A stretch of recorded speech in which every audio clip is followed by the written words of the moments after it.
মুহুৰ বচন ইটো নচাৰিবা তুমি শ্ৰৱণ কীৰ্তন প্ৰৱৰ্তাই থাকা তুমি উদ্ধৱ তুমি মোৰ কথা মানি চলা যে শ্ৰৱণ কীৰ্তন যিটো ধৰ্ম সেইটো তুমি জগতত প্ৰচাৰ কৰি থাকা ভকত হিচাপে ভকতি নভৈলে ভূমি যাইবে ৰখাতল য'ত ভক্তি নাথাকিব সেইখন পৃথিৱী ৰখাতলে যাব পোহৰ নথকা ঠাই আন্ধাৰলৈ যাবই লাগে গতিকে ভক্তি হৈছে পোহৰৰ প্ৰতীক মোৰ আজ্ঞা পালিয়া ৰাখি ৰহিও মহাবল মোৰ এই কথাখিনি ৰক্ষা কৰি তুমি থাকা কিন্তু ঐত নাথাকিবা কহিলো প্ৰকৃতি মুত চিত্ৰ দিয়া ফুৰা পৃথিৱী প্ৰজতি মোৰ এই কথাখিনি তুমি কিন্তু ঐত নাথাকিবা কহিলো প্ৰকৃতি তোমাক ডাঠি কৈছোঁ কিন্তু ইয়াত আৰু তুমি ৰৈ নাথাকিবা মুত চিত্ৰ দিয়া ফুৰা পৃথিৱী পৰ্যতি মুঠ চিত অৰ্পণ কৰি পৃথিৱী পৰ্যটন কৰি থাকা যত দেখা হবে মায়াময় স্বপ্ন সম তুমি এই দুটা চকুৰে জগতৰ যিমানবোৰ দেখিছা চব মায়াময় আজি আছে কালিলৈ নাই মা পদে নেতিবাচক নাই ইয়া পদে ইতিবাচক আছে যিটো বস্তু আজি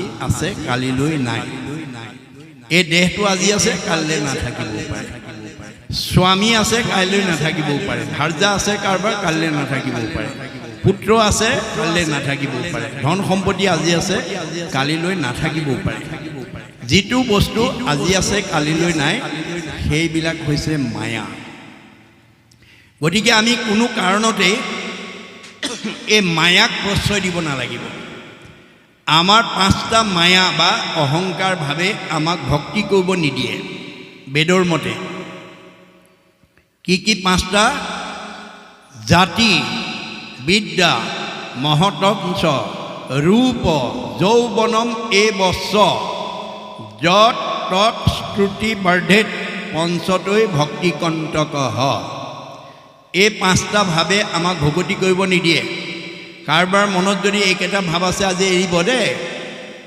জাতি মই গাঁৱৰ ভিতৰত এজন উচ্চ জাতিৰ মানুহ বুলি জাতিক লৈ যদি কোনোবাই গৰ্ব কৰে সি সাধাৰণ মানুহৰ লগত বহি ভকতি কৰিব নোৱাৰে বিদ্যা মই গাঁওখনৰ ভিতৰত মোতকৈ পুথিগত ডিগ্ৰী কাৰো নাই মোতকৈ বেছি ডিগ্ৰীধাৰী কোনো নাই এই বুলি যদি পুথিগত ডিগ্ৰীক লৈ কোনোবাই গৰ্ব কৰে অহংকাৰ কৰে সি সাধাৰণ মানুহৰ লগত বহি ভকতি কৰিব নোৱাৰে মহতংশ মই গাঁওখনৰ ভিতৰত আটাইতকৈ ধনী মানুহ সম্পদশালী মানুহ মোতকৈ ধনী মানুহ আৰু দ্বিতীয় ঘৰ নাই এই বুলি যদি পাৰ্থিৱ সম্পদক লৈ কোনোবাই অভিমান কৰে তেওঁ সাধাৰণ মানুহৰ লগত বহি ভকতি কৰিব নোৱাৰে ৰূপ চেহেৰা আমাৰ কিছুমান মানুহ বগা চগা ধুনীয়া হ'লে ক'লা মানুহৰ ফালে নাচায় নামাতে তেনেকুৱা স্বভাৱ আছে যদি এৰিব দেই ৰূপ সৌন্দৰ্যটো ভগৱন্তৰ প্ৰদত্ত আপোনাৰ পূৰ্বজন্মৰ বাঞ্ছিত ফল কোনোবা এটা ডেকা ল'ৰাই পূৰ্বজন্মতে ভগৱানক বাঞ্ছা কৰিছে প্ৰভু মোক ধুনীয়া চেহেৰা ডেকা ল'ৰা এটা কৰি দিবা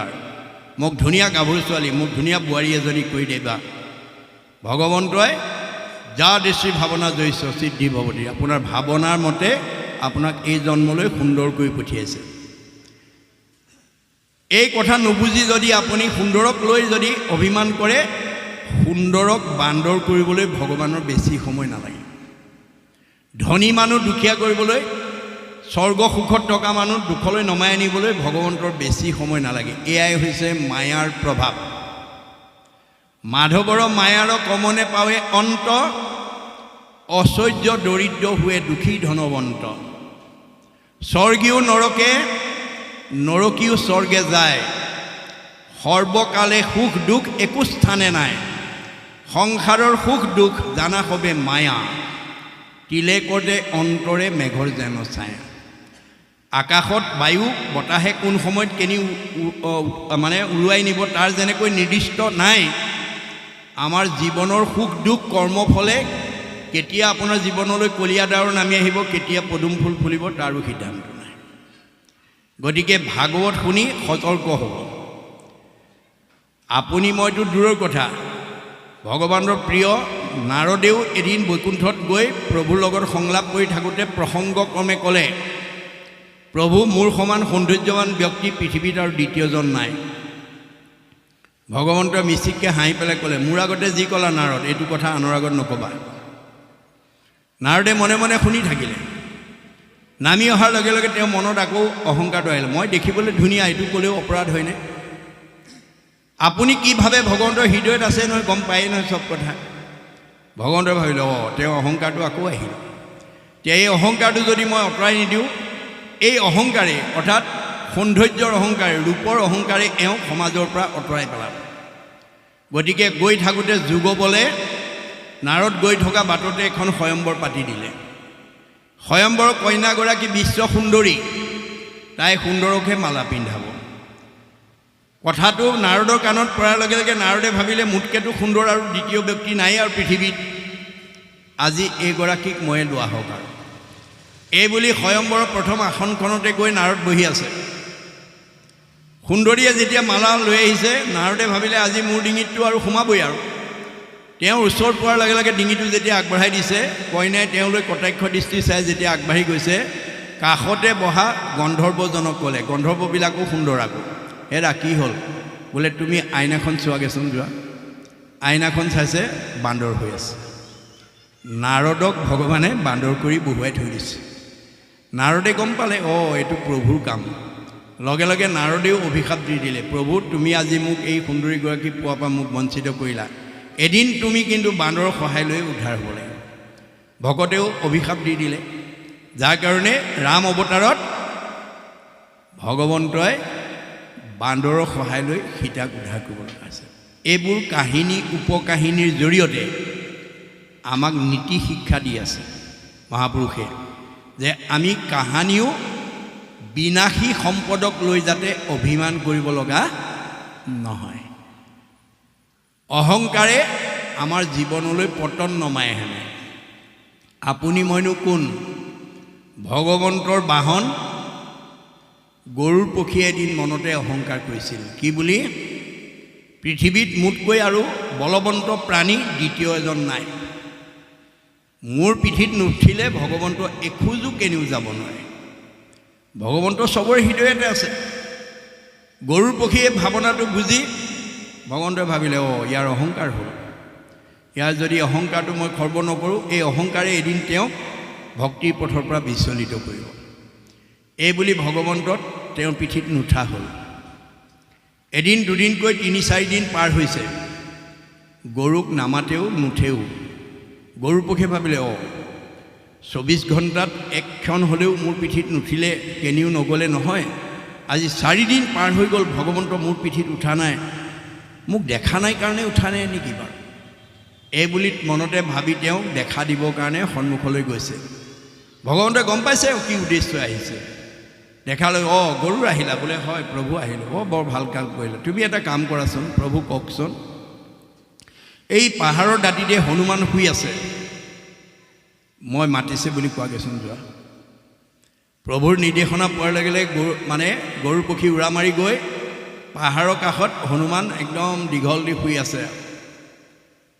তেওঁ গৈ হনুমানক কৈছে, হেৰা হনুমান, তোমাক আমাৰ প্ৰভু কৃষ্ণই দেখা কৰিব মাতিছে। হেৰা হনুমান, তোমাক আমাৰ প্ৰভু কৃষ্ণই দেখা কৰিব মাতিছে।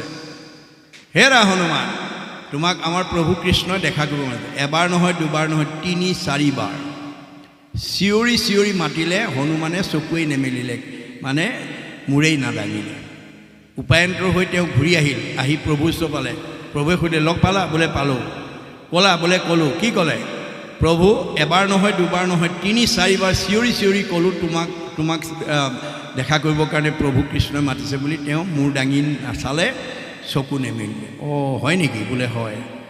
তুমি এটা কাম কৰা, কওকচোন, তুমি যোৱা, আকৌ যোৱা, গৈ পেলাই এইবাৰ ক'বা প্ৰভু ৰামচন্দ্ৰই তোমাক দেখা কৰিব মাতিছে।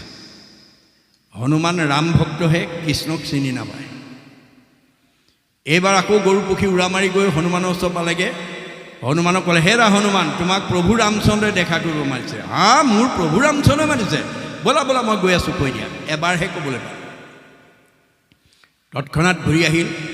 আহি প্ৰভু ওচৰ পালেহি। লগ পালা? বোলে পালোঁ। ক'লানে? বোলে ক'লোঁ। কি ক'লে? প্ৰভু এইবাৰ তুমি এবাৰ ক'বলৈ পালোঁহে প্ৰভু ৰামচন্দ্ৰই মাতিছে বুলি।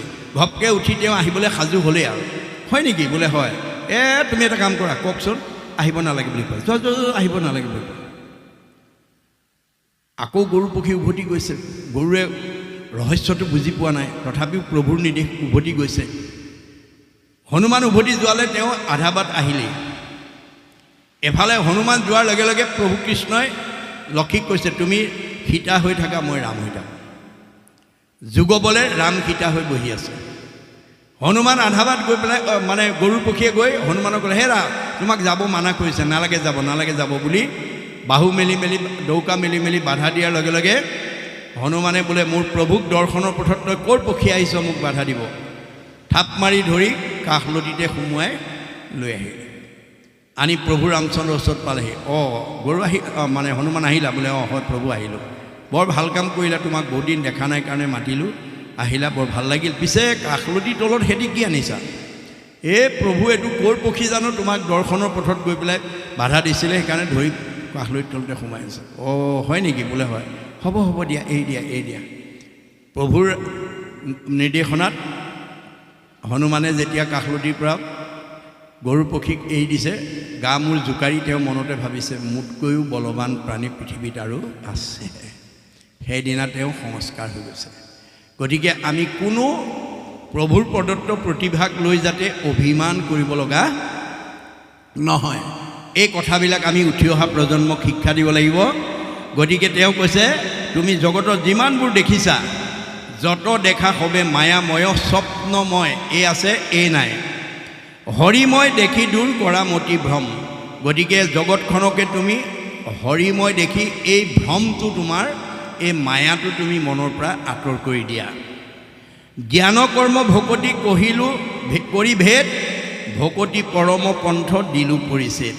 গতিকে জ্ঞান কৰ্ম ভক্তি এই তিনিওটা তোমাক বিভাগী ক'লোঁ, আৰু ভকতিয়ে মূল পন্থ, এই বিষয়ে তোমাক মই ডাঠি ক'লোঁ।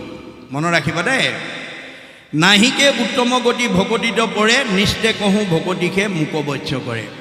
গতিকে এই জ্ঞান কৰ্ম আৰু ভক্তি তিনিটা পথৰ ভিতৰত ভক্তিটো হৈছে শ্ৰেষ্ঠ পথ। মই ভক্তিতে তুষ্ট হওঁ, জ্ঞান কৰ্মে মোক তুষ্ট কৰিব নোৱাৰে। ভকতিত পৰে আনো নজানিবা সখী, হেন শুনি উদ্ধৱে মুচিলা দুয়ো আখি।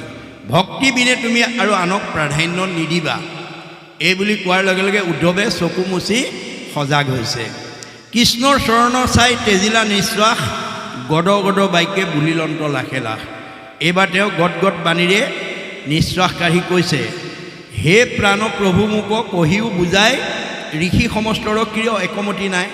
তুমি মোক এতিয়া এটা কথা বুজাই দিয়া, ঋষি সমষ্টৰ মাজত কিয় মতিভেদ হৈছে, একেমত নহয় কিয়? ঋষিবিলাকে একমতত নিজে পৰিচালিত কিয় হ'ব পৰা নাই, সেই কথা মোক কোৱা।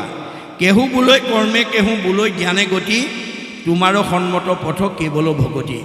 কোনোবা ঋষিয়ে কয় জ্ঞান কৰ্ম কৰা, কোনোবাই কয় জ্ঞান মাৰ্গত কৰা, কিন্তু তুমি ক'লা ভক্তি মাৰ্গত কৰা। গতিকে তোমাৰো সন্মত পথ কেৱলে ভকতি। একে বেদে বাক্য কিয় ভৈল মতিভেদ, একেই বেদৰ আকৌ ভিন্ন মত কিয় হ'ল? কিংকৰ কেশৱ সংশয় কৰাছে। আমাৰ কাৰণে এই প্ৰশ্নটো উদ্ধৱে কৃষ্ণক যাবৰ সময়ত কৰিছে। বেদ একেখনেই, কিন্তু মত অভিমত দুটা দেই, মনত ৰাখিবা। ভগৱান একেজনেই, কিন্তু দুটা সৃষ্টি কৰিছে, এটা দিন এটা ৰাতি, এটা আন্ধাৰ এটা পোহৰ, এটা ধনী এটা দুখীয়া, এটা সুখ এটা দুখ, এটা ভক্তি এটা মায়া।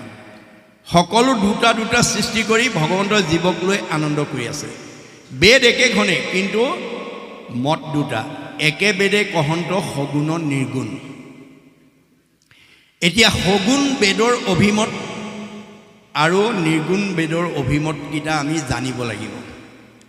আমাৰ বেদৰ সগুণবাদ বা প্ৰবৃত্তি মাৰ্গ বা আগম মাদে আমাক কি বুলি কৈছে, হে জীৱশ্ৰেষ্ঠ মানুহ, তোমালোকে পৃথিৱীলৈ মানুহ নামৰ উপাধিটো লৈ অহাৰ লগে লগে তোমালোক 5টা ধাৰত ধৰুৱা হৈ আহিছা, আৰু এই 5টা ধাৰ পৰিশোধ কৰিবৰ কাৰণে তোমালোকে 5টা যজ্ঞ কৰিব লাগিব। কি কি যজ্ঞ কৰিব লাগিব? ঋষি যজ্ঞং, দেৱ যজ্ঞং, ভূত যজ্ঞং, সৰ্বদা নিঃযজ্ঞ পিতৃযজ্ঞস্য যথা শক্তি নহাপৈত। এই 5টা যজ্ঞ কৰিব লাগিব। ঋষি যজ্ঞ বেদাদি পাঠ কৰিব লাগিব, দেৱযজ্ঞ হোম দিব লাগিব, পিতৃযজ্ঞ শ্ৰাদ্ধ দিব লাগিব, ভূতযজ্ঞ বলি দিব লাগিব আৰু নিজ যজ্ঞ অতিথি সেৱা কৰিব লাগিব। এই 5টা যজ্ঞ কৰিলে 5টা ধাৰৰ পৰা পৰিশোধ হ'ব পাৰে বুলি বেদৰ আগমবাদে জগতৰ লোকলৈ প্ৰচাৰ কৰিছে। গুৰুজনাৰ প্ৰপন্ন শিষ্য মাধৱদেৱ আৱিৰ্ভাৱ হৈ জগতবাসীক উদ্দেশ্যি কৈছে, হয় হয়, বেদৰ আগম মতে মানুহ নামৰ উপাধি পালেই 5টা ধাৰ লাগে সঁচা। পিছে 5টা ধাৰ পৰিশোধ কৰিবৰ কাৰণে বেদৰ আগমবাদে যিটো 5টা যজ্ঞ কৰিব কৈছে, যজ্ঞ নকৰাকৈও আমি 5টা ঋণমুক্ত হ'ব পাৰোঁ। মই সহজ উপায় কৈছোঁ। পিতৃভূত পতিদেৱ ঋষি শহীদৰ উপজিলে তা সম্ভাৰ ঋণী হুৱেনৰ। হোমে দেৱ ঋণ খোজে তৰ্পণে ঋষিৰ, বলি জানে ভূত শ্ৰাদ্ধ আদিয়ে পিতৃৰ। সমভাৱে শোহিত খবৰ খোজে ঋণ, এহি মতে ঋণী সদা ভকতিবিহীন।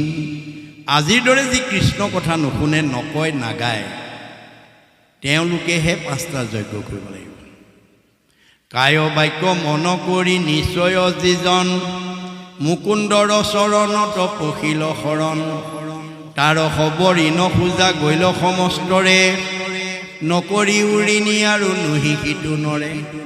কায় বাক্য মন একনিষ্ঠ কৰি যদি আমি ঈশ্বৰৰ আশ্ৰয় ল'ব পাৰোঁ, শৰণ ল'ব পাৰোঁ, তেতিয়া এই 5টা যজ্ঞ নকৰিলেও আমি 5টা ধাৰৰ পৰা মুক্ত হ'ব পাৰোঁ। সহজ উপায় দিলে দেই, মনত ৰাখিব। গতিকে আমাৰ একে বেদে সগুণ আৰু নিগুণ 2টা অভিমত কৈ আছে, আমি কোনটো ল'ব লাগে?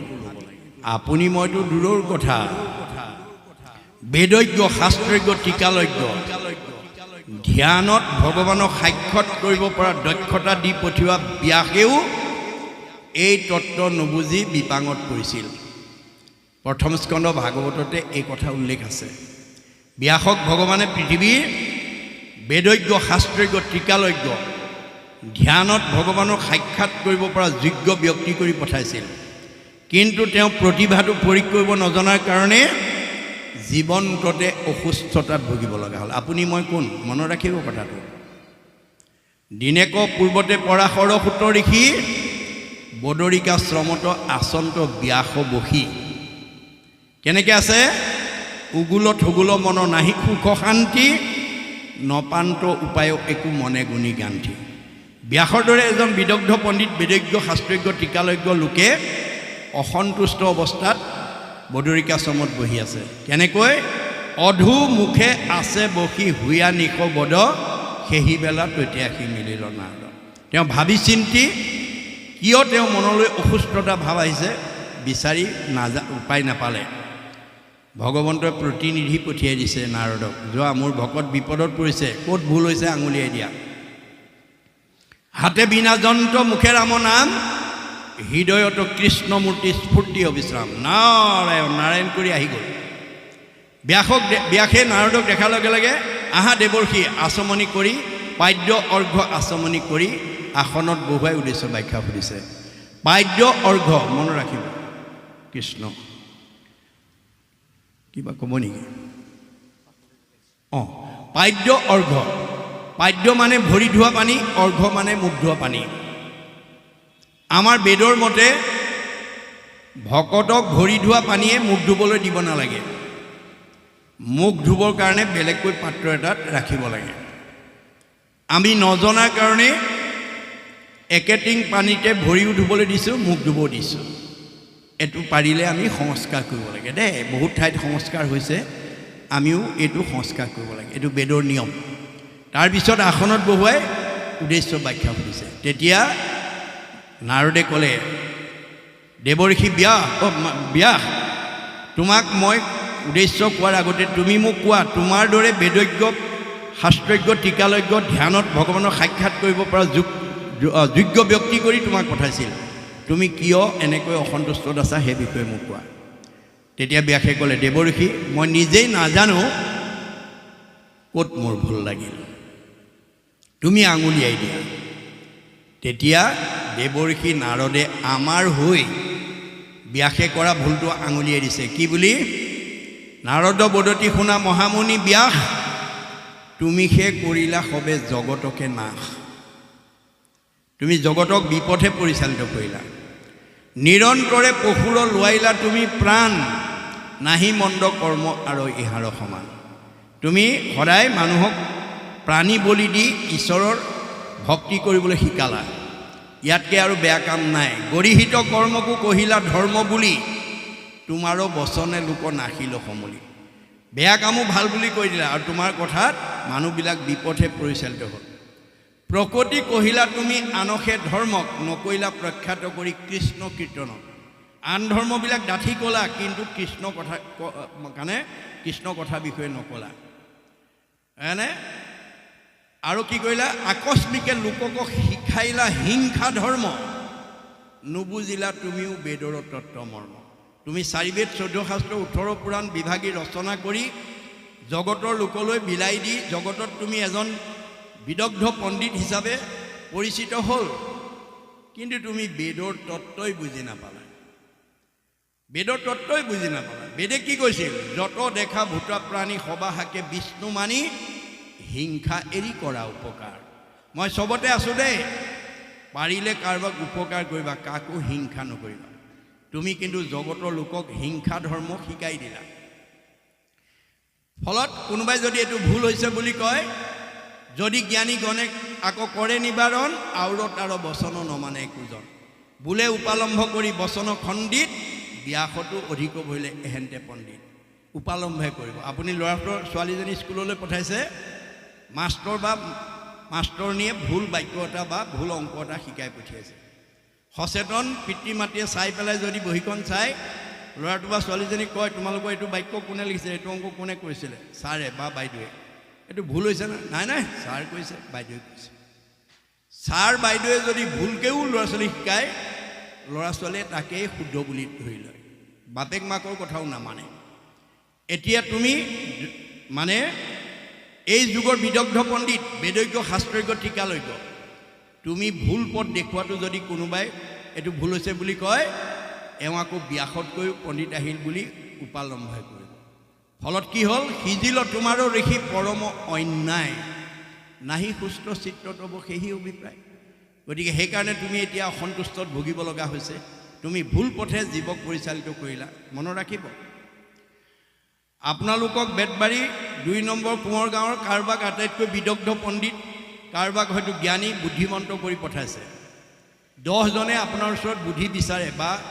সুধে আপুনি জ্ঞানী হৈ বিদ্যাৱন্ত হৈ যদি ভুল শিক্ষা দিয়ে ভুল পথে যদি সমাজখনক পৰিচালিত কৰে আপোনাৰ মোৰ অৱস্থাও ব্যাসৰ দৰে হ'ব গতিকে আমি কেতিয়াও যাতে ভুল পথে এখন সমাজ এটা পৰিয়াল এটা অনুষ্ঠান এটা প্ৰতিষ্ঠানক যাতে পৰিচালিত কৰিব লগা নহয় কৰিব পাৰিব কিন্তু আপোনাৰ অৱস্থা ব্যাসৰ দৰে হ'ব উপায় উপায় এটা আছে মোৰ উপদেশে কৰা ভাগৱত শাস্ত্ৰ প্ৰচাৰক গোবিন্দৰ গুণ নাম মাত্ৰ এতিয়া তুমি ভাগৱত শাস্ত্ৰ প্ৰণয়ন কৰি ভগৱন্তৰ নাম প্ৰচাৰ কৰি দিয়া তোমাৰ হাতে ৰোৱা পুলিটো তুমি নিজৰ হাতে নৎসাত কৰি দিয়া 17খন পুৰাণত যি ভুল পথ দিলা ভাগৱত সূৰ্য পুৰাণৰ দ্বাৰা তাক নৎসাত কৰি দিয়া নহ'লে আৰু তোমাৰ বিকল্প নাই হেন শুনি ব্যাসে কৰিলন্ত ধ্যান হৃদয়তে কৃষ্ণ কৰিলন্ত ধ্যান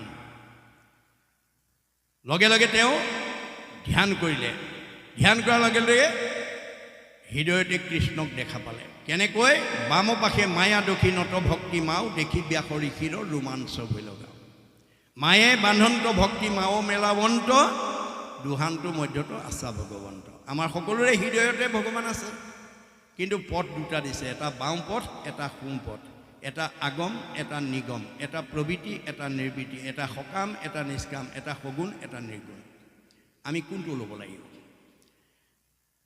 ল'ব লাগিব ভাগৱতে আমাক সেই নিৰ্ণয়টো কৰি দিছে আমি উঠি অহা প্ৰজন্মক এই নীতি শিক্ষাখিনি দিব লাগিব যে ভগৱন্তৰ সৃষ্টি দুটা এটা আন্ধাৰ এটা পোহৰ আমি আন্ধাৰত যাব লাগিব নে পোহৰলৈ যাব লাগিব আমি কোনেও আন্ধাৰত থকাটো নিবিচাৰোঁ আমি পোহৰ বিচাৰোঁ গতিকে আমি ভক্তি পথত যাব লাগিব ভক্তি পথত যাব লাগিব গতিকে তাৰ বাদে আৰু বিকল্প নাই গতিকে এতিয়া সেই ব্যাসে 17খন পুৰাণত যি ভুল পথ দিলে ভাগৱত পুৰাণে তাক নচ্ছাত কৰি দিছে যে এক দেও এক সেও একবিনে নাই কেও এক ভগৱন্তক পূজা কৰা সব দেৱতা সন্তুষ্ট হৈ যাব যিজনৰ কৃপিতিত তুষ্ট হ'ব দেও জানিবা সিজন পিতৃ এক কৃষ্ণ দেও কৃষ্ণ সন্তুষ্ট হ'লে তেওঁ আজ্ঞাবাহী সকলো দেৱতা সন্তুষ্ট হৈ যাব আপোনালোকৰ নামঘৰলৈ মুখ্যমন্ত্ৰীয়ে আহিলে সমষ্টিৰ সব MLA মিনিষ্টাৰ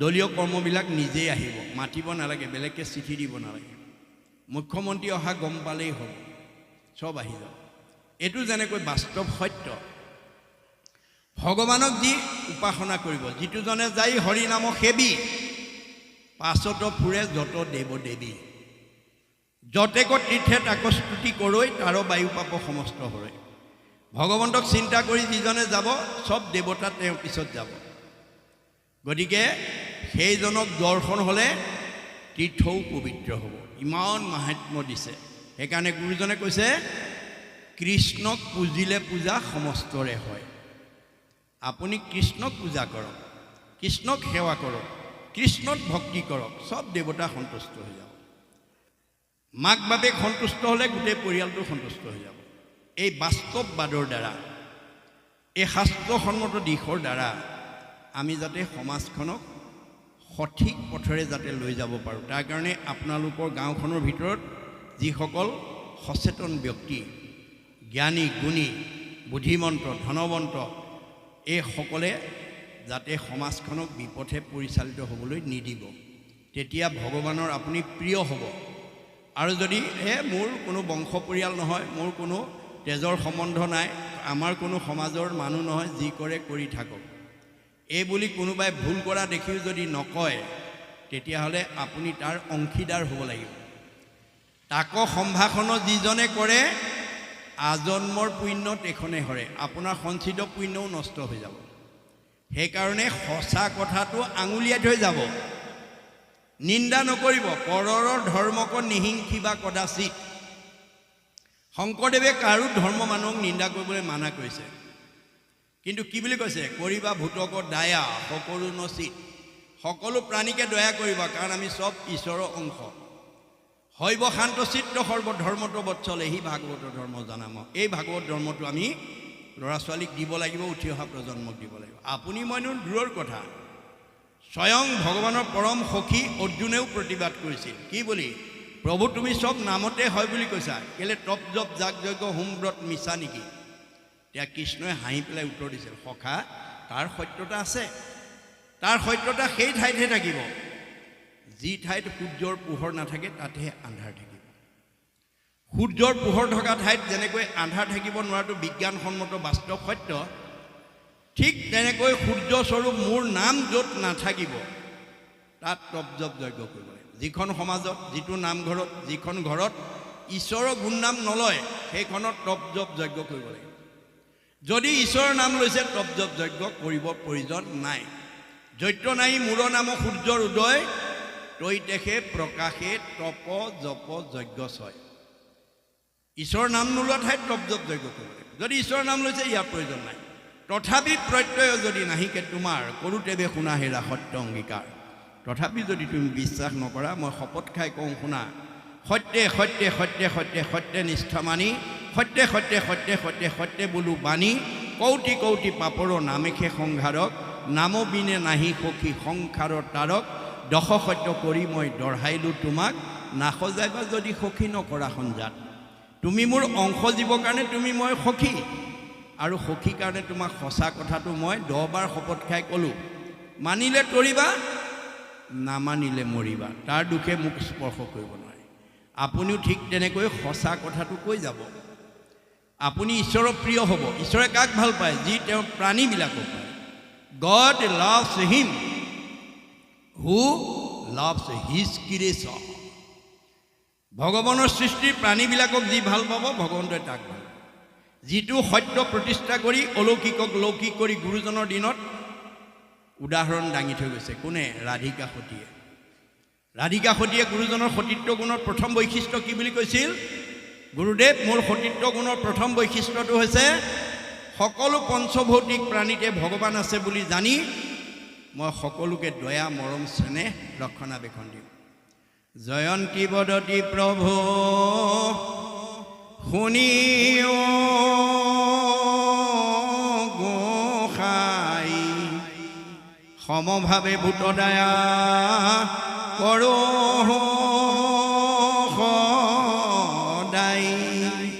সকলো প্ৰাণীতে ঈশ্বৰ আছে বুলি জানি মই সকলোকে দয়া মৰম চেনেহ কৰোঁ। বৰ সুন্দৰ হৈছে। যোৱা পানী আনা, 3টা গাঁঠিৰ এপল পানী আৰু এপল মাটি যোগবলৈ ব্ৰহ্মপুত্ৰৰ পৰা আনি টেম্পুৱনী জানত পেলাই দিয়াৰ লগে লগে বুৱতী নদী বন্ধ হৈ গ'ল। এগৰাকী সতী নাৰীৰ সতীত্ব গুণৰ প্ৰভাৱে যদি বুৱতী নদী বন্ধ কৰি সেই অঞ্চলৰ লোকক বানপানী কবলৰ পৰা মুক্ত কৰিব পাৰে, আমাৰ ঘৰখন, আমাৰ পৰিৱেশ, আমাৰ সমাজখন, আমাৰ অঞ্চলটো নোৱাৰিব কিয়? মাত্ৰ সুদৃঢ় বিশ্বাস লাগিব দেই। বিশ্বাসে পাইবে তাংক তৰ্কে বহুদূৰ। আপুনি ভাগৱতৰ কথাবোৰ বিশ্বাসেৰে ল'ব লাগিব। তৰ্ক কৰিলে আপোনাৰ বহুত দূৰলৈ গুচি যাব। আমাৰ হৃদয়তে ভগৱন্ত আছে। যদি আপুনি কৰ্মত বিশ্বাস কৰে, কৰ্মত বিশ্বাস যাৰ, হিয়াত থাকন্ত হৰি, অতিশয় দূৰ হুন্ত তাৰ, দূৰতো বিদূৰ হুন্ত তাৰ। সমস্ত ভূতৰে মই আছোঁ হৃদয়ত। তত্ত্ব নাপায় মোক বিচাৰে বাহিৰত। আজি আমাৰ সমাজত বহুতে বাহিৰত বিচাৰি ফুৰিছে, তপ জপ যাগ যজ্ঞ পূজা পাতলৰ জৰিয়তে। বিচাৰিব পাৰিব, সেইটো অধিকাৰ আছে, কিন্তু ভগৱন্তক আপুনি প্ৰিয় কৰিব নোৱাৰিব। এই তথ্য আমাক দাঙি ধৰিছে। এতিয়া কৈছে যে কেহু বোলে কৰ্ম, কেহু বোলৈ জ্ঞানে গতি, তোমাৰো সন্মত পথ কেৱল ভকতি। কোনোবাই কৈছে জ্ঞান মাৰ্গৰ দ্বাৰা গতি, কোনোবাই কৈছে কৰ্মৰ মাৰ্গৰ। তুমি কিন্তু কেৱল ভক্তিকে প্ৰাধান্য দিছা। একেবেদে বাক্য কিয় ভৈল মতিভেদ, কিংকৰ কেশৱ সংশয় কৰাছে। একেখন বেদতে এনেকুৱা বিভাগ মানে বৈষম্যমূলক মন্তব্য কিয় দিছে, মোৰ সংশয়টো দূৰ কৰা। অনাদি ঈশ্বৰ তুমি শিৱ সৰ্বজান, পৰিচ্ছেদৰ দাতা তুমি বিনে নাহিয়ান। তুমি অনাদি ঈশ্বৰ, তোমাৰ আদি নাই। তুমি সকলো পৰিচ্ছেদ কৰি দিওঁ, সকলোৰে সংশয় দূৰ কৰিব পৰা অধিকাৰ তোমাৰ হাতত আছে। মাধৱে বুলন্ত সখী শুনিও সিদ্ধান্ত, তুমি মোৰ মহামিত্ৰ ভকত একান্ত। তুমি মোৰ পৰম ভকত উদ্ধৱ, গতিকে তোমাক মই সিদ্ধান্তটো দিওঁ, শুনা। পূৰ্বে প্ৰলয়ত নষ্ট ভৈল বেদ বাণী, কহিলোঁ ব্ৰহ্মাটো মই উধাৰি আনি। আমাৰ মহাপ্ৰলয়ত সকলোবিলাক জলত ডুব যায়। আমাৰ দ্বাদশ স্কন্ধ ভাগৱতত মহাপ্ৰলয়ৰ সংজ্ঞা দিছে যে আমাৰ সৎ-দ্বাপৰ ত্ৰেতা-কলি 4টা যুগৰ সমষ্টি এটা মহাযুগ হয়। তেনেকুৱা 71টা মহাযুগৰ সমষ্টি হ'লে এজন মনুৰ ৰাজত্বকাল হয়। তেনেকৈ 14জন মনুৰ ৰাজত্বকালৰ অৱসান হ'লে ব্ৰহ্মাৰ এদিন হয়, আৰু তাৰপিছতেই মহাপ্ৰলয় হয়। মহাপ্ৰলয়ৰ প্ৰথম 100 বছৰ একাদিক্ৰমে ৰ'দ দিব। ৰ'দত সূৰ্যৰ তাপত সকলো গছ বিৰিখ মানুহ সকলো জীৱ জন্তু পুৰি ছাই হৈ যাব। 100 বছৰ ভাগৱতে কৈছে দেই, দ্বাদশ স্কন্ধত চব ছাই হৈ যাব। তাৰপিছত 100 বছৰ ধাৰাসাৰ মুষলধাৰে বৰষুণ দিব। স্বৰ্গ মৰ্ত্য পাতাল চব জলেৰে বুৰাই পেলাব। তেতিয়া সকলো পৃথিৱীৰ জীৱবিলাক গৈ ভগৱন্তৰ উদৰত আশ্ৰয় ল'ব। কিছুদিন থকাৰ পাছত অকলশৰে আছোঁ মই,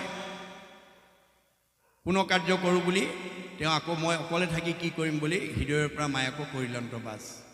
মায়াক বাছ কৰিলে আৰু তাতে বীৰ্য ধাৰণ কৰি প্ৰথমতে মহত্তত্ব, মহত্তত্বৰ পৰা 3 তত্ত্ব, তাৰপিছত আমাৰ জীৱৰাজি সৃষ্টি কৰিলে। এয়াই হৈছে সৃষ্টিৰ এটা ক্ৰম। গতিকে এতিয়া মহাপ্ৰলয়ত চব বেদবিলাক গৈ পানীৰ মাজত সোমাই আছিলে, আৰু তাক মই উধাৰি আনি মই কহিলা ব্ৰহ্মাটো মই উধাৰি আনি, ব্ৰহ্মাক আনি পেলাই উদ্ধাৰ কৰি আনি মই ব্ৰহ্মাক ক'লোঁ, বেদে হেন কৈ তাকো শুনা প্ৰাণ সখী, মায়াময় বেদ ধৰ্ম সবাকো উপেক্ষী। বেদৰ যিবিলাক মায়াময় ধৰ্ম ত্যাগ কৰা। একে বেদে কহন্ত সগুণ নিৰ্গুণ, 2টা বস্তু তাতে সোমাই আছে। আৰু 4 বেদক ব্ৰহ্মাই আনি বিচাৰিলা 3 প্ৰমাণী, এহি মানে মাত্ৰ কৰিলা সাৰ, হৰি কীৰ্তনেহে তৰে সংসাৰ। গতিকে 4খন বেদ আনি তিনিবাৰ প্ৰমাণ কৰি জগতৰ লোকলৈ সিদ্ধান্ত দিলে যে হৰি নামেই হৈছে সাৰ, হৰি নামৰ বিনা আৰু বিকল্প নাই। কেৱলে আমাত মাত্ৰ লৈক শৰণ হৈবে কৰ্মফল তেজি দেৱেশে প্ৰসন্ন। গতিকে আমাৰ কৰ্মবন্ধ দুখৰ পৰা আমি নিজক মুক্ত কৰিব লাগিব। কেনেকৈ? ভাগৱত শুনি। আমাৰ কৰ্মফল তিনিটা ভাগত বিভক্ত কৰিছে, প্ৰাৰব্ধ, আৰব্ধ, অনাৰব্ধ। প্ৰাৰব্ধ মানে পূৰ্বজন্মৰ কৰ্মফল। পূৰ্বজন্ম কৰ্মফল অনুসৰি আপোনালোকৰ ২ নম্বৰ কোঁৱৰ গাঁৱত গৃহস্থী হিচাপে বসবাস কৰি থকা, একে বেতবাৰী গাঁৱতে বসবাস কৰি আছে, একে আহাৰ পানী খাইছে, একে বায়ু সেৱন কৰিছে। আমাৰ মতে বেতবাৰী গাঁৱৰ সকলো মানুহৰ সুখ দুখ একেই হ'ব লাগিছিলে। একে হয়নে বাৰু? নহয়, ইয়াত বৈষম্যতা আছে। এই যে বৈষম্যতা, একেখন গাঁৱতে কোনোবা সুখী, কোনোবা দুখী, কোনোবা আনন্দ, কোনোবা বিষাদত আছে, এই ৰহস্যটো আমি ভেদ কৰিব লাগিব। ৰহস্যকো জানে যিটো লোক। কি ৰহস্য? গাঁও একেখনেই, কোনোবা সুখত, কোনোবা দুখত, কোনোবা আনন্দত, কোনোবা বিষাদত। গতিকে এজন দাৰ্শনিক পণ্ডিতে কৈছে, আমাৰ সকলো সুখী মানুহবিলাক একেই বুলি কৈছে। অকল বেতবাৰী বা ২ নম্বৰ কোঁৱৰ গাঁৱেই নহয়, পৃথিৱীৰ যিমানবিলাক সুখী মানুহ আছে, all happy families R alike, but unhappy families R unhappy in there own fashion. পৃথিৱীত যিমানবিলাক সুখী মানুহ আছে চব একেই, কিন্তু দুখবিলাক চবৰে বেলেগ বেলেগ। ২ নম্বৰ কোঁৱৰ গাঁৱৰ বাপজনাই যদি গাড়ী কিনে, পকা ঘৰ বনায়, দামী পোচাক পিন্ধে, দামী আহাৰ খায়, এখেতৰো ভাল লাগিব, এখেতৰো ভাল লাগিব, তেখেতৰো ভাল লাগিব, তেখেতৰো ভাল লাগিব, চবৰে ভাল লাগিব। ভাল লগাটোত কোনো পাৰ্থক্য নাই, কিন্তু বেয়া লগাবিলাক প্ৰত্যেকৰ বেলেগ বেলেগ। ২ নম্বৰ কোঁৱৰ গাঁৱৰ কোনো দম্পতীয়ে বিয়া পাতিছে, কাৰোবাৰ ল'ৰা ছোৱালী হোৱা নাই, সেইটো দম্পতীৰ সেইটো দুখ। কাৰোবাৰ ল'ৰা হৈছে, ছোৱালী নাই, সেইটো দম্পতীৰ সেইটো দুখ। কাৰোবাৰ ছোৱালী আছে, ল'ৰা নাই, সেইটো দম্পতীৰ সেইটো দুখ। কাৰোবাৰ আকৌ স্বামী স্ত্ৰীৰ মাজত মনোমালিন্য হৈ থাকে, সেইটো পৰিয়ালৰ সেইটো দুখ। কাৰোবাৰ শাহু বোৱাৰীৰ মাজত মনোমালিন্য হৈ থাকে, সেইটো পৰিয়ালৰ সেইটো দুখ। কাৰোবাৰ ককাই ভাইৰ মাজত মনোমালিন্য হৈ থাকে, সেইটো পৰিয়ালৰ সেইটো দুখ। কাৰোবাৰ সকলো আছে, শৰীৰত বেমাৰ আছে, সেইটো পৰিয়ালৰ সেইটো দুখ, ইত্যাদি ইত্যাদি। দুখবিলাক বেলেগ বেলেগ। ক'ৰ পৰা আহিলে? পূৰ্বজন্ম কৰ্ম ফলে আমি বেলেগ বেলেগ দুখত একেখন গাঁৱতে থাকি ভোগ কৰি আছোঁ। আমি কোনেও সদায় দুখত থকাটো নিবিচাৰোঁ, আমি সকলোৱে সুখ আৰু শান্তি বিচাৰোঁ। কিন্তু আপুনি মনে বিচাৰিলে সুখ শান্তি নাপাব। কৰে শুভা শুভ কৰ্ম গুণৰ ইচ্ছাই কৰ্মফলে জীৱে সুখ দুখ পায়। আপুনি যদি জীৱনত সুখ আৰু শান্তি পাব বিচাৰিছে, সৎ কাম কৰিব লাগিব। আজিৰ দৰে ঈশ্বৰৰ কথা শুনিবলৈ আহিব লাগিব, তেতিয়া আপোনাৰ কৰ্ম দুখৰ গাঁঠিবিলাক খুলি যাব। ভিদ্যতে হৃদয় গ্ৰন্থি ছিদ্যতে সঞ্চয় বুলি কৈছে। আপোনাৰ পূৰ্বজন্ম কৰ্ম বাসনাবিলাক আমাৰ মনৰ লগত গাঁঠি লাগি থাকে। মনে যেতিয়া ভাগৱত শুনিব, গাঁঠিবিলাক খুলি যাব, সংশয়বিলাক দূৰ হ'ব। গতিকে ভাগৱত নুশুনা, ঈশ্বৰৰ কথা নুশুনা, ঈশ্বৰৰ কথা নোকোৱা, ঈশ্বৰৰ কথা নোগোৱা কোনো জীৱই পৰম গতি অধিকাৰী হ'ব নোৱাৰে। পকা ঘৰ দুৱাৰ, গাড়ী মটৰ, শিক্ষা বিদ্যাই আমাক জীৱক শান্তিত ৰাখিব নোৱাৰে, জীৱৰ মুক্তি পথত অৰিহণা যোগাব নোৱাৰে। যদি সঁচা অৰ্থত পাৰ্থিৱ সম্পদে আমাক অৰিহণা যোগালেহেঁতেন, আমাৰ প্ৰত্যেক গাঁৱৰ ধনী মানুহবিলাক সদায় হাঁহি থাকিলেহেঁতেন, তেওঁলোকৰ পাৰিবাৰিক কোনো অশান্তি নহ'লহেঁতেন, তেওঁলোকৰ শৰীৰত কোনো ৰোগ ব্যাধি নহ'লহেঁতেন।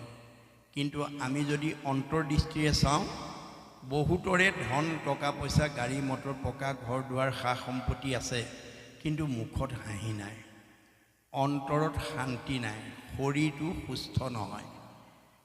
এয়াই হৈছে ৰহস্য। মনত ৰাখিব দেই। গতিকে ৰহস্য ভেদ কৰিব নোৱাৰা পৰ্যন্ত আমি অহা যোৱা কৰি থাকিব লাগিব। জন্মচক্ৰ পুনৰপি জনমম পুনৰপি মৰণম। আমি ভগৱন্তৰ ওচৰলৈ যাব নোৱাৰোঁ। আজি আপোনালোক বিভিন্ন গৃহস্থী ঘৰৰ পৰা ইয়ালৈকে আহিছে, লক্ষ্য আৰু উদ্দেশ্য কি বাৰু? গগৈ বাপৰ আজি ভাগৱত পাঠ ব্যাখ্যা অনুষ্ঠান আমি শ্ৰৱণ কৰোঁগৈ, আৰু অনুষ্ঠান সামৰিলে আমি খাই বৈ নিজৰ নিজৰ ঘৰলৈ ঘূৰি আহিম। আপুনি ঘৰৰ পৰা ওলাই আহোঁতেই আকৌ ঘৰলৈ যোৱাৰ লক্ষ্যটো লৈ যেনেকৈ আহিছে, কোনেও ইয়াত একেবাৰে থাকিম বুলি অহা নাই, ঠিক আমাৰ এইখন ঘৰলৈ মুহুৰ সেৱাৰ যোগ্য মনুষ্য শৰীৰ ইহাকে বুলিয় গৃহ জানা মহাবীৰ। উদ্ধৱক এইখন ঘৰ বুলি চিনাকি কৰি থৈ গৈছে। এইখন ঘৰত যিটো জীৱ আছে, যিখন ঘৰৰ পৰা ওলাই আহিছে, পুনৰ সেইখন ঘৰলৈ ঘূৰি যোৱাৰ লক্ষ্য লৈ আহিছে। আৰু এই লক্ষ্যত উপনীত হ'বলৈ যাওঁতে কিমান বাট অতিক্ৰম কৰি আহিছে আমাৰ জীৱটোৱে। বেদে কৈছে বিংশতি লক্ষণম স্থাৱৰম, 20 লক্ষবাৰ আমি প্ৰত্যেকেই বিভিন্ন প্ৰজাতিৰ গছ গছনি হৈ আছোঁ। নৱলক্ষম জলজ, 9 লক্ষবাৰ আমি বিভিন্ন প্ৰজাতিৰ মাছ মগৰ হৈ আছোঁ। নৱলক্ষম কুৰ্মাঞ্চ, 9 লক্ষবাৰ আমি বিভিন্ন প্ৰজাতিৰ উভচৰ প্ৰাণী কাছৰ জন্ম পাইছোঁ। 30 লক্ষ পশুৰ নাম, 30 লক্ষবাৰ আমি বিভিন্ন বাঘ, সিংহ, কুকুৰ, শিয়াল, মেকুৰী, গাহৰি আদি জন্তুৰ জীৱন ধাৰণ কৰি আছোঁ। 10 লক্ষ পক্ষী নাম, 10 লক্ষবাৰ আমি বিভিন্ন প্ৰজাতিৰ চৰাই চিৰিকটি হৈ আছোঁ। 70 লক্ষ বানৰা, 4 লক্ষবাৰ আমি প্ৰত্যেকেই বিভিন্ন প্ৰজাতিৰ বান্দৰৰ জন্ম পাইছোঁ। 2 লক্ষ অৰ্ধমানৱ বা হিতাহিত জ্ঞানশূন্য, 2 লক্ষবাৰ হিতাহিত জ্ঞানশূন্য অৰ্ধমানৱ চিম্পাঞ্জীৰ দৰে জন্ম ধাৰণ কৰিছোঁ। তথৌ মনুষ্যত্ব প্ৰাপ্য তৎকৰ্মাণি সাধয়েৎ। তাৰপিছতে সৌভাগ্যক্ৰমে পুণ্য সঞ্চয় কৰি মানুহ নামৰ উপাধিটোলৈ প্ৰমোচন পাইছোঁ। মানুহৰ উপাধি পালেই আজিৰ দৰে ভাগৱত শুনি, ঈশ্বৰৰ কথা শুনি 7টা ষ্টেপ পাৰ হৈ নিজৰ ঘৰখন পাবগৈ। প্ৰথমে দহিব পাতে কচয়, ভাগৱত শুনাৰ লগে লগে পাপবিলাক নাইকিয়া কৰি দিব। প্ৰথমে দহিব পাতে কচয়, কৰাইবে মহা পুণ্য অদ্ভুদয়, মিলাইবে বিষয়ত বীৰকতি, কৃষ্ণত পুৱাইবে প্ৰেম ভকতি, উপজাইবে আতি বৈষ্ণৱ জ্ঞান, মায়াকো দহিয়া কৰৈ নিৰ্যান, চৈতন্যময় পূৰ্ণানন্দ হৰি থৈবন্ত তেন্তে এৰে একে কৰি। য'ৰ পৰা আহিছোঁ সেইখন ঘৰত আমাক মিলাই দিব। আৰু আহিব নালাগে আৰু দেই, জন্ম ৰহিত হৈ যাব। মানুহৰ জন্ম পালেহে জীৱই জন্মৰহিত ঠাইলৈ যাব পাৰিব, অন্য জীৱই নোৱাৰে। সেইকাৰণে পৃথিৱীৰ সকলো জীৱই মানুহ জন্ম পাবৰ কাৰণে বাঞ্ছা কৰিছে বুলি বেদে সিদ্ধান্ত দিছে। কেনেকৈ? পৰো উপকাৰায় ফলন্তি বৃক্ষা, গছবিলাকে ফল দি আছে, নিজে নাখায়, আনক খুৱাই পেলাই উপকাৰ কৰি আছে। কি লাগে? মানুহৰ জন্ম লাগে। পৰো উপকাৰায় দুগ্ধন্তি গাব, গাইবিলাকে গাখীৰ দি আছে, নিজে নাখায়, আনক খুৱাই আছে। কি লাগে? মানুহৰ জন্ম লাগে। পৰোপকাৰায় বহন্তি নদ্যা, নদীবিলাক অহৰহ বৈ আছে পৰোপকাৰ সাধনৰ কাৰণে। কি লাগে? মানুহৰ জন্ম লাগে। প্ৰকৃতি জগতৰ সকলো জীৱই মানুহৰ জন্ম পাবৰ কাৰণে বাঞ্ছা কৰি আছে। প্ৰকৃতি জগতৰ দূৰৰ কথা, স্বৰ্গৰ দেৱতাসকলেও ব্ৰহ্মাকে প্ৰমুখ্য কৰি 33 কোটি দেৱতাই এই ধৰাধামত মানুহৰ জন্ম পাবৰ কাৰণে বাঞ্ছা কৰে বুলি বেদে সিদ্ধান্ত দিছে। কি বুলি? অতহি দেৱা ইচ্ছন্তি জন্ম ভাৰত ভূতলে। এই ধৰাধামত মানুহৰ জন্ম পালে জীৱই ভক্তি কৰি পৰম গতি পাব পৰা শক্তি মানুহৰ বাদে আনৰ হাতত নাই। সেইকাৰণে সকলো জীৱ, স্বৰ্গ মৰ্ত্য পাতাল সকলো জীৱই মানুহৰ জন্ম পাবৰ কাৰণে বাঞ্ছা কৰি আছে। আৰু আমি মানুহৰ জন্ম পাই যদি সেই কথা উপলব্ধি নকৰোঁ, তেতিয়া কি হ'ব? মনুষ্যৰ জন্ম পাই হৰি নভজিলা, অৱশ্যে হুইবা ভাই তৃণটো ৰখিলা। আমাৰ জীৱটোৱে সেই গছ গছনিবিলাক ওপৰলৈ প্ৰমোচন লৈ আহি থকা খালী ঠাইলৈ আকৌ আমি অৱনমিত হ'ব লাগিব। গতিকে ভাগৱত শুনা জীৱ কেতিয়াও অৱনমিত হ'ব লগা নহয়, ই উত্তৰণ হৈ গৈ থাকিব। সেইকাৰণে এই ভাগৱত হৈছে সৰ্ব বেদান্তৰ সাৰ, জীৱনশৈলীৰ উৎস। এই ভাগৱত যাতে জীৱন্ত অৱস্থাত প্ৰথম স্কন্ধৰ পৰা দ্বাদশ স্কন্ধলৈকে নিজাববীয়াকৈ পঢ়িয়েই হওক, শুনিয়েই হওক, সামাজিকভাৱে হওক, আপোনালোকে চেষ্টা কৰিব। তেতিয়া আমাৰ এই জীৱই পৰম গতি লাভ কৰিব, নহ'লে অহা যোৱা কৰি থাকিব লাগিব। এই তথ্য আমাক দিছে। কৈছে মই বিনে বেদে কিছু আন নবখানে, চাৰিও বেদৰ তত্ত্ব অৰ্থ এহিমানে। 4 বেদে একমাত্ৰ ভগৱন্তৰ নামকেই প্ৰাধান্য দিছে। মই ইতিমধ্যে কৈছোঁ, মনুত প্ৰথমে ব্ৰহ্মা কহিলা হৰিষি, পাছে জানিলন্ত বেদ শব্দে সবে সপ্ত ঋষি। প্ৰথমতে স্বয়ম্ভুক মনুক কৈছিলে। স্বয়ম্ভুক মনুৰ পৰা সপ্ত ঋষিয়ে পালে। তাতো পাছে পাৰিলা সুৰাসুৰ সিদ্ধ নাগে, তাৰপিছত সুৰাসুৰ দেৱতা অসুৰ আৰু সিদ্ধগণে নাগসকলে পালে। অনন্তৰে বেদক মনুষ্যই পাইলে না। অৱশেষত মানুহে এই বেদ লগ পাইছে। যাৰ যেন মতি কৰে বেদক ব্যাখ্যান, নিজ অৰ্থে ভকতিক তেজি বুজে আন। এতিয়া আমাৰ গণ্ডগোলটো ক'ত আছে? এই তলৰ ফাঁকিত আছে দেই। আমাৰ বেদৰ মানে বেদে সদায় সত্যটোকে কৈ আছে, কিন্তু আমি আমাৰ ভাৱনা অনুসৰি ইয়াক বেলেগ বেলেগকৈ ব্যাখ্যা কৰি আছোঁ। যাৰ যেন মতি কৰে বেদক ব্যাখ্যান। আপোনাৰ মনটো যি ভাৱত আছে আপুনি সেই ভাৱত কৈছে। মোৰ মনৰ ভাৱটো মই কৈছোঁ, তেখেতৰ ভাৱটো তেখেতে কৈছে। মই সেইকাৰণে আপোনালোকক ক'ব খোজোঁ, নিজৰ অভিমত কেতিয়াও সমাজত প্ৰচাৰ কৰিবলৈ নাযাব। কাৰণ আপোনাৰ অভিমতটো মোৰ কাৰণে গ্ৰহণযোগ্য নহ'বও পাৰে, মোৰ অভিমতটো আপোনালোকৰ গ্ৰহণযোগ্য নহ'বও পাৰে। কিন্তু ভাগৱতৰ যিটো অভিমত, বেদৰ যিটো অভিমত, গুৰুজনাৰ মহাপুৰুষ গুৰুজনাৰ যিটো অভিমত, সেইটো হৈছে বিশ্বজনীন। গতিকে আপুনি ভাগৱত শুনি নিজক সংস্কাৰ কৰক, আনৰ কথা শুনি নহয়। গতিকে আপুনি মইনো কোন? এদিন হনুমান আৰু লক্ষ্মণৰ মাজতে তেনেকুৱা মতভেদ হৈ গ'ল। দুইজনে কথা আলোচনা কৰি আছিলে। প্ৰসংগক্ৰমে হনুমানে লক্ষ্মণক ক'লে, বুইছা ভাই লক্ষ্মণ, পাৰিজাত ফুলবিলাক ইমান ৰঙা। লক্ষ্মণে থপ ক'লে, কি কোৱা দাদা? পাৰিজাত ফুলটো বগা। হনুমানে কৈছে ৰঙা, লক্ষ্মণে কৈছে বগা। দুইজনৰ মাজত মতভেদ হৈছে দেই, মনত ৰাখিব।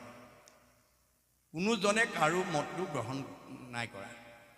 শেষত হনুমানে সিদ্ধান্ত ল'লে, ঠিক আছে ভাই, তুমি প্ৰভু ৰামচন্দ্ৰৰ ভাতৃ আৰু মই প্ৰভু ৰামচন্দ্ৰৰ ভক্ত।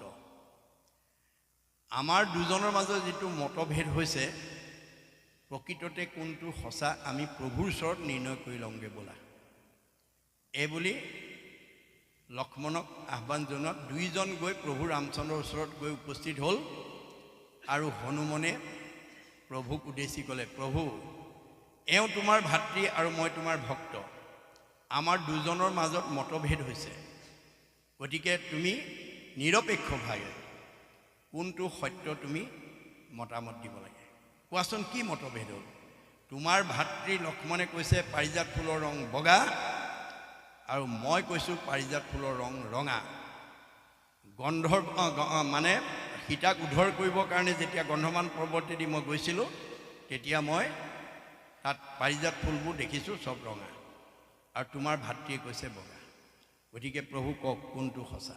প্ৰভুৱে হাঁহি এটা মাৰি ক'লে, তোমালোক দুইজনেই সঁচা। হনুমানে আকৌ প্ৰতিবাদ কৰিলে, নাই নাই প্ৰভু, সঁচা কেতিয়াও দুটা হ'ব নোৱাৰে, সঁচা এটাই। তুমি ভাতৃ আৰু ভক্তক সন্তুষ্ট দিবৰ কাৰণে এনেকুৱা মন্তব্য আগবঢ়াইছা। মই তোমাক পুনৰ আহ্বান জনাইছোঁ, কাতৰস্থ হৈ কৈছোঁ, তুমি সত্যটো কোৱা, প্ৰকৃততে তোমাৰ ভাতৃ সঁচা নে মই সঁচা? তেতিয়া প্ৰভুৱে ক'লে, মই তোমালোকক দুইটাকে সঁচা বুলি এইকাৰণেই কৈছিলোঁ, ৰাৱণে যেতিয়া সীতাক হৰণ কৰি নিছিল আৰু তুমি আহি যেতিয়া মোৰ ওচৰত আজ্ঞা বিচাৰি সেৱা ধৰি কৈছিলা যে প্ৰভু আজ্ঞা কৰাক, মই মানে ৰাৱণক বধ কৰি সীতাক উদ্ধাৰ নকৰা পৰ্যন্ত মই ঘূৰি নাহোঁ। তেতিয়া তোমাৰ খঙত চকুযোৰ ৰঙা হৈ গৈছিলে।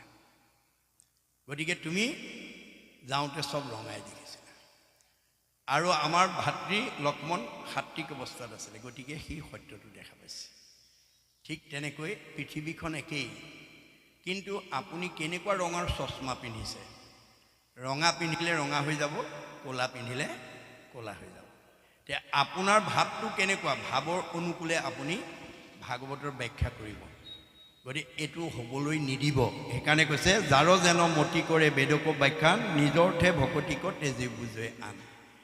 আচলতে ভক্তি পথটোহে আমাক কৰাব, তাক এৰি পেলাই জ্ঞান বা কৰ্ম মাৰ্গৰ বিষয়ে যাতে আমি ক'ব লগা নহয়। কাৰণ জ্ঞানে কৰ্মে তাৰিতে নপাৱে, ভকতি নোপজে যাৱে। জ্ঞান মাৰ্গীবিলাক কোনবিলাক? ঋষিমুনিসকল, যোগীবিলাক। বৈদিক যুগত ঋষিমুনি যোগীবিলাকে আজিৰ দৰে এনেকৈ একেলগে বহি ঈশ্বৰৰ কথা নুশুনিছিলে, নকৈছিলে, নাপাতিছিলে।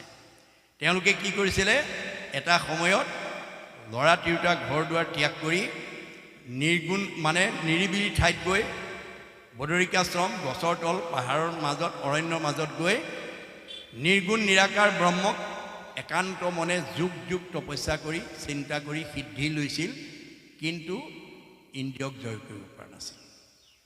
জ্ঞান মাৰ্গৰ যিটো ব্যতিক্ৰম আপোনালোকে জানক আৰু জনাব। প্ৰথম স্কন্ধ ভাগৱতত এই কথা কৈছে, বিশ্বামিত্ৰ পৰাশৰ আদিমুনিগণ জলবায়ু পত্ৰমাত্ৰ কৰন্ত ভোজন কামিনী গণৰ মুখ পদ্ম সুললিত দেখি তাৰা সবু ভৈলে কামে বিমোহিত। হে নাই যে তোমালোক দূৰৰ কথা, বিশ্বামিত্ৰ পৰাশৰ জীৱন কাহিনী লৈ এবাৰ চোৱা। তেওঁলোকে ঘৰ দুৱাৰ এৰি ল'ৰা তিৰোতা এই গছৰ তলত গৈ যুগ যুগ ধ্যান কৰি বায়ু ভক্ষণ কৰি বতাহত সৰি পৰা পকা পাত খাই ভগৱন্ত নিৰ্গুণ নিৰাকাৰ ব্ৰহ্মক চিন্তা কৰি সিদ্ধি লৈছিল, কিন্তু ইন্দ্ৰিয় জয় কৰিব নোৱাৰিলে। বিশ্বামিত্ৰ ওলাই গৈয়ে মেনকাৰ প্ৰেমত পৰিল, পৰাশৰ মুনি ওলাই গৈ মৎস্যগন্ধাৰ প্ৰেমত পৰিল। তোমালোকে ঘৰতে থাকি শাস্ত্ৰ ভাগৱত পঢ়ি গ্ৰন্থ পঢ়ি ভকতৰ সংগলৈ নহাকৈ দধি দুগ্ধ ঘৃত মিশ্ৰ শালি চাউলৰ ভাত খাই যদি কোনোবাই ইন্দ্ৰিয় দমন কৰিব পাৰোঁ বুলি কোৱা, দধি দুগ্ধ ঘৃত মিশ্ৰ কৰি শালি অন্ন প্ৰবন্ধিয়া প্ৰতিনিতে ভুঞ্জে যিটো জন, সিওজনে পাৰে যদি ইন্দ্ৰিয় জিনিত বিন্ধগিৰি পাৰে তেবে সাগৰত তৰিত। মহাপুৰুষ শংকৰদেৱে প্ৰত্যাহ্বান জনাই পেলাই আমালৈ উদাহৰণ দি থৈ গৈছে। আমি ঘৰতে শাস্ত্ৰ ভাগৱত পঢ়ি ভকতৰ সংগলৈ নহাকৈ মই ইন্দ্ৰিয় জয় কৰিব পাৰিম বুলি যদি কোনোবাই দামফি মাৰে, গুৰুজনে কৈছে বিন্ধগিৰি পৰ্বতটো সাগৰত উপঙি পৰিব। অৰ্থাৎ বিন্ধগিৰি পৰ্বতটো যেনেকৈ সাগৰত উপঙি থকাটো অসম্ভৱ, আমি আজিৰ দৰে ভকতৰ সংগলৈ নহাকৈ ঘৰতে থাকি শাস্ত্ৰ ভাগৱত পঢ়ি ইন্দ্ৰিয় জয় কৰিব পাৰিম বুলি কোৱাটো তেনেকৈয়ে অসম্ভৱ। ইন্দ্ৰিয়ক জিনিবাৰ যাৰ আছে মতি, সততে লৈক সন্তৰ সংগতি। যদি ইন্দ্ৰিয় জয় কৰিবৰ কাৰণে কোনোবাই বাঞ্ছা কৰিছে, আজিৰ দৰে সাধুৰ সংগলৈ সততে আহিবলৈ যত্ন কৰক। শ্ৰৱণ কীৰ্তন মাত্ৰ কৰিব কৃষ্ণৰ, ইন্দ্ৰিয়ক জিনি হৈব কৃতাৰ্থহীনৰ। তেতিয়াহে আপুনি ইন্দ্ৰিয়বিলাকক জয় কৰিব পাৰিব। উদ্ধৱেও প্ৰশ্ন কৰিছিল, মই 4 বেদ 14 শাস্ত্ৰ 18 পুৰাণ জ্ঞান বিজ্ঞান তদং ৰহস্য সমস্ততে সিদ্ধ হস্ত, নহ'বনে ভকতি নাপামনে তোমাক? কৃষ্ণই কি বুলি উত্তৰ দিছিলে? মাধৱে বুলন্ত সখী শুনা পৰিছে, শুনে হ'ব শাস্ত্ৰ আৰু পঢ়ে 4 বেদ।